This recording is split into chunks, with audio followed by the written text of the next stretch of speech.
Dans LCI Midi, la France connaît une saison particulièrement destructrice en termes d'incendies. Plusieurs sont en cours dans l'Hexagone, plus de 50 000 hectares déjà détruits depuis le début de l'année, avec ici des images impressionnantes aériennes filmées par les pompiers de Gironde. Cette nuit, 6 000 hectares de pins d'ores et déjà ravagés depuis hier après-midi, 5 000 en seulement 12 heures. Des reprises de feu spectaculaires près de Landiras, vous savez, dont on vous avait parlé à la mi-juillet. 14 000 hectares avaient alors déjà brûlé. On est en direct, bien évidemment, sur le terrain avec nos équipes, en direct de Saint-Magne, Kevin Elias avec Hélène Delacoste. Kevin, c'est là à Saint-Magne que le feu a repris hier. Quelle est la situation ce midi? Le feu est-il toujours hors de contrôle? Écoutez, effectivement, le feu est hors de contrôle, c'est qu'elle le dit. Regardez ce ciel-là, une colonne de fumée. Au loin, cette colonne de fumée, elle est apparue dans le ciel il y a tout juste quelques minutes, un peu avant notre prise de direct. C'est pour vous dire que le feu continue d'avancer. Les pompiers nous l'ont confié cet après-midi. Elle va être très compliquée. Beaucoup de chaleur, beaucoup de vent aussi. Le vent s'est levé ici, ce qui va considérablement compliquer le travail des pompiers. En tout cas, ce village ici de Saint-Magne a été en grande partie évacué. Beaucoup d'habitants qu'on a pu croiser avant leur départ qui nous expliquaient leur lassitude d'être évacués. Ils avaient déjà été évacués lors des précédents feux il y a quelques semaines. Tous espèrent pouvoir revenir ici très vite et tous espèrent voir la fin de ces incendies très prochainement. Merci beaucoup Kevin Elias avec Hélène Delacoste. Vous continuez de suivre bien évidemment la situation minute par minute à Saint-Magne en Gironde.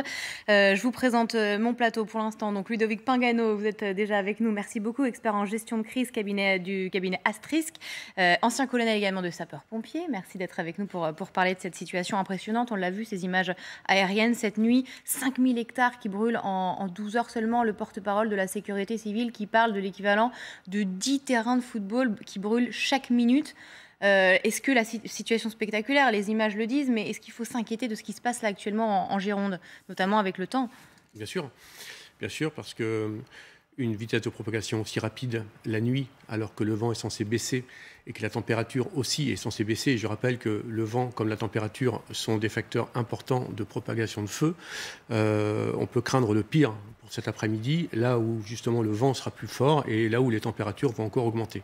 Donc oui, il faut être inquiet. Je crois que c'est normal d'être inquiet. Ce qu'il faut aussi bien comprendre, c'est que le dispositif qui est déployé aujourd'hui et cet après-midi est considérable et qu'il a bien vocation à enrayer ce feu. J'entendais votre collègue parler d'un feu totalement hors de contrôle. Moi, je serais quand même plus prudent. Je crois que mes collègues sapeurs-pompiers de Gironde et de tous les départements qui sont déplacés en renfort font tout leur possible pour justement le contrôler. Le fait qu'il se propage vite ne veut pas forcément dire qu'il n'est pas sous contrôle. Effectivement, ça va très vite et effectivement, c'est très dangereux et effectivement, c'est très impressionnant. Mais le dispositif est en train de se déployer avec des moyens au sol et des moyens aériens considérables pour pouvoir et dimensionnés par rapport à l'envergure de ce sinistre. On va écouter tout de suite le porte-parole de la sécurité civile, justement, qui revient sur cet incendie, non pas hors de contrôle, donc, mais impressionnant, toujours est-il, en Gironde. Écoutez. Des évacuations préventives et ces évacuations sont indispensables pour éviter justement qu'on ait des décédés ou des blessés graves sur ces zones-là. Ce sont ces évacuations qui ont permis de ne pas avoir d'accidents graves sur les précédents feux. Mais là, on est vraiment sur un feu hors norme parce que 6 000 hectares en un peu plus de 12 heures, on ne l'a pas vécu. Même le feu qui a fait 14 000 hectares l'a fait sur 5-6 jours intenses. Là, on est à un peu plus de 12 heures et on a une vitesse de propagation qui amène à brûler 10 terrains de football chaque minute. Donc c'est colossal pour les équipes qui sont engagées sur le terrain. Ces équipes en Gironde sont engagées depuis un mois maintenant, puisqu'il y a eu déjà de plusieurs feux sur lesquels certains avaient déjà été en renfort. Donc les équipes amènent des relèves, on a des colonnes de renfort supplémentaires, on a des moyens supplémentaires qui sont dépêchés sur place, mais on est parti sur une intervention de longue durée. Ludovic Pingano, le feu hors norme, c'est ça, c'est ce que vous m'expliquiez. Un feu qui a redémarré hier. Est-ce que vous pouvez nous expliquer? Alors moi, ce qui m'a étonné, c'est qu'en fait, c'est le feu de Landiras en Gironde, dont on parlait mi-mois dernier, le 18 juillet, je crois, 19 juillet, qui avait brûlé quelques 15 000 hectares. Moi je pensais qu'il était éteint, on n'en parlait plus. Et en fait, c'est une reprise de feu. C'est quoi? Alors, c'est des petits foyers qui restent un peu allumés et qui peuvent reprendre d'un coup en raison de la chaleur, notamment? C'est ça, en fait, le feu n'est pas complètement éteint. Quand on voit plus de fumée, quand on voit plus de flammes, cela ne signifie pas que le feu est éteint. C'est les braises? Ce sont des braises. Et puis là, la particularité en Gironde, c'est qu'il y a de la tourbe au sol et que donc il y a des petits foyers qui couvent sous la tourbe, qui ne se voient pas. On ne voit pas de braise, on ne voit pas de fumée, on ne voit rien du tout. Et puis d'un seul coup, parce que les conditions météo sont favorables, parce qu'il y a un petit peu de vent, parce que ça couvre depuis un moment, parce que d'un seul coup, il y a un petit peu d'oxygène qui va arriver et qui va permettre au feu de reprendre. À partir de là, comme tous les grands feux, un simple petit départ de feu peut rapidement se transformer en très gros feu, voire en feu hors norme, s'il n'est pas maîtrisé dans les minutes, voire les heures qui viennent. Voilà. Et on reviendra notamment sur ces conditions météorologiques, bien évidemment très importantes sur le terrain. La chaleur, on est en période 4e vague caniculaire, et puis le vent également. On sera avec Evelyne Déliard dans quelques minutes qui nous expliquera un petit peu les conditions sur le terrain. Et si on peut s'attendre à du mieux dans les jours à venir. Tout de suite, là, on est en direct avec Ghislaine Charles.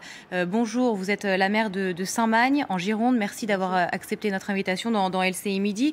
Je le disais, le porte-parole de la sécurité civile qui comparait ce qui se passe chez vous, eh bien, il disait que c'est l'équivalent de 10 terrains de football qui brûlent par minute. C'est vrai que l'image est impressionnante. Est-ce que ça vous inquiète, l'évolution du feu à l'heure actuelle ?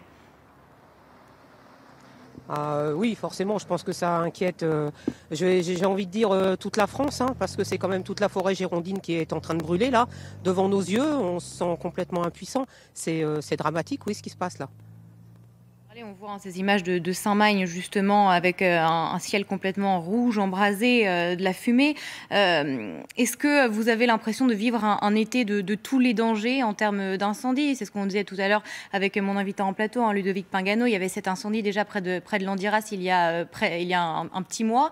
Là, le feu repart de nouveau. Est-ce que vous avez le sentiment que cet été est particulièrement touché par les incendies? Oui, là, on a l'impression que ça ne finira jamais. On n'en voit pas le bout. On avait l'impression d'être sorti d'affaires cette fin de semaine, enfin hier, puisqu'on était en garde du feu, entre guillemets. Et puis, d'un seul coup, c'est reparti encore plus fort que même à Landiras, j'ai l'impression. Plus rapide, parce qu'on a encore 3 semaines de plus de chaleur par-dessus. Donc là, c'est terrible. C'est terrible. Ghislaine Charles, quelles sont les conditions météo sur place? Est-ce qu'elles sont critiques? Là, aujourd'hui, on va avoir 40 degrés. Là, je vous ai garanti que ça tape bien. On a le vent qui se lève. Donc, pour le moment, le vent pousse vers Austin, c'est Belin, malheureusement. S'il tourne un petit peu, il risque aussi d'impacter les habitations de Saint-Magne. Donc, on est très, très vigilants et malheureusement, dans l'attente. Madame la maire, on sait qu'on vit une sécheresse historique. Le mois de juillet a été le 2e mois le plus sec jamais enregistré depuis le début des relevés. Il n'a pas plu depuis combien de temps chez vous? Oh là là, mais je ne saurais même pas le dire. Je pense que les dernières pluies, elles remontent peut-être au mois d'avril, mai. Il y a peut-être eu un petit orage, fin mai, je pense. Mais bon, voilà, on n'a pas eu... parce qu'on a eu la canicule du mois de juin déjà qui nous a empêché de faire pas mal d'activités extérieures. Donc oui, ça fait 3-4 mois qu'il n'a pas plu vraiment. Madame la maire, très sec ici. Est-ce qu'il y a, et on sait que c'est notamment l'une des causes, bien évidemment, de ces incendies, est-ce qu'il y a des blessés, des victimes? Non, aujourd'hui, nous sur Saint-Magne, même le 18 juillet à la première atteinte du feu de Landiras qui nous a touché jusque presque la mairie, il n'y avait pas eu d'habitation ni de blessés, enfin d'habitation touchée ni de blessés. Et là pour le moment, Saint-Magne n'est pas touché non plus du point de vue des habitations. Je pense que bon, il y a des blessés chez les pompiers, d'après ce que j'ai compris. Mais voilà, aujourd'hui, nous, on ne déplore pas de blessés dans la population. Madame la maire, on sait qu'en Gironde, il y a eu 3500 évacuations depuis hier. On sent votre détresse quant à la situation et ce qui se comprend parfaitement. Comment vos administrés vivent-ils cette situation? Écoutez, j'ai vraiment le sentiment qu'ils sont forts. Ils sont très forts parce que c'est la 2e évacuation. Hier soir, ça s'est bien passé. Ils ont été courageux, calmes, compréhensifs. Je dois avouer que, et puis là j'ai tout de suite à la mairie des bénévoles qui se sont présentés pour nous soutenir, de façon à ce qu'on puisse laisser la mairie ouverte toute la nuit pour rassurer les gens. C'est une solidarité formidable et j'ai des Saint-Magnais formidables. je suis fière d'eux, vraiment. Madame la maire, on était tout à l'heure aussi avec un maire d'une commune de Maine-et-Loire qui nous parlait de cette solidarité extraordinaire sur le terrain. Pour revenir sur ces évacuations, est-ce qu'il y a d'autres évacuations qui sont prévues dans la journée justement ?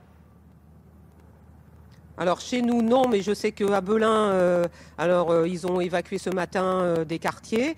Après tout Belin, maintenant peut-être tout Bélier suivant l'avancée du feu. J'ai pas d'autres informations à l'heure qu'il est, mais je pense qu'il y a beaucoup de déplacés sur Belin-Bélier, qui est quand même une commune bien plus importante que la mienne. Hein.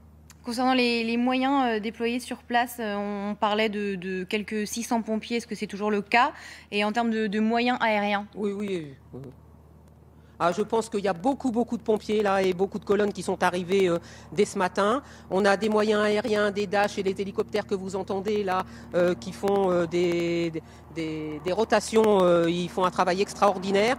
C'est 3 hélicoptères sans arrêt qui vont puiser dans les lagunes, très proches là, et qui déversent sur le feu. Et c'est vraiment très efficace. C'est vraiment, on voit qu'ils font un travail super. Merci beaucoup, Madame la maire de Saint-Magne. Merci d'avoir accepté notre invitation dans LCI Midi. Et puis